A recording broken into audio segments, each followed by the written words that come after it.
Bamidbar, chapter 11. But the people began complaining about their hardships to Adonai. When Adonai heard it, his anger flared up, so that fire from Adonai broke out against them and consumed the outskirts of the camp. Then the people cried to Moshe. Moshe prayed to Adonai, and the fire abated. That place was called Tavarah, meaning burning, because Adonai's fire broke out against them. Next, the mixed crowd that was with them grew greedy for an easier life, while the people of Israel, for their part, also renewed their weeping and said, "If only we had meat to eat. We remember the fish we used to eat in Egypt. It cost us nothing. And the cucumbers, the melons, the leeks, the onions, the garlic. But now we're withering away. We have nothing to look at but this manna." The manna, by the way, was like coriander seed and white like gum resin.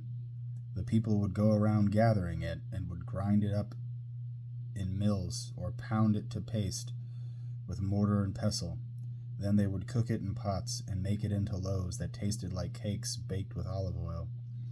When the dew settled on the camp during the night, the manna came with it. Moshe heard the people crying, family after family, each person at the entrance to his tent. The anger of Adonai flared up violently, and Moshe too was displeased. Moshe asked Adonai, "Why are you treating your servant so badly? Why haven't I found favor in your sight, so that you put the burden of this entire people on me? Did I conceive this people? Was I their father?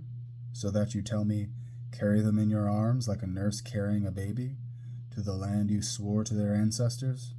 Where am I going to get meat to give to this entire people?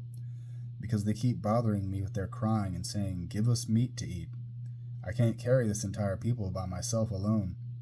It's too much for me. If you are going to treat me this way, then just kill me outright. Please, if you have any mercy towards me, don't let me go on being this miserable." Adonai said to Moshe, "Bring me 70 of the leaders of Israel, people you recognize as leaders of the people and officers of theirs. Bring them to the tent of meeting, and have them stand there with you. I will come down and speak with you there, and I will take some of the spirit which rests on you and put it on them. Then they will carry the burden of the people along with you, so that you won't carry it yourself alone. Tell the people, 'Consecrate yourselves for tomorrow, and you will eat meat, because you cried in the ears of Adonai, if only we had meat to eat. We had the good life in Egypt.'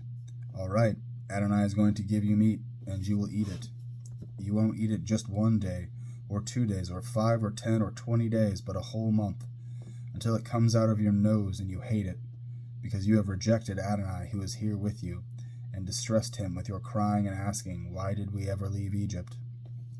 But Moshe said, "Here I am with 600,000 men on foot, and yet you say, 'I will give them meat to eat for a whole month.' If whole flocks and herds were slaughtered for them, would it be enough? If all the fish in the sea were collected for them, would even that be enough?" Adonai answered Moshe, "Has Adonai's arm grown short? Now you will see whether what I said will happen or not." Moshe went out and told the people what Adonai had said. Then he collected 70 of the leaders of the people and placed them all around the tent. Adonai came down in the cloud, spoke to him, took some of the spirit that was on him, and put it on the 70 leaders. When the spirit came to rest on them, they prophesied, then but not afterward. There were 2 men who stayed in the camp, one named Eldad and the other Medad, and the spirit came to rest on them. They were among those listed to go out to the tent, but they hadn't done so, and they prophesied in the camp.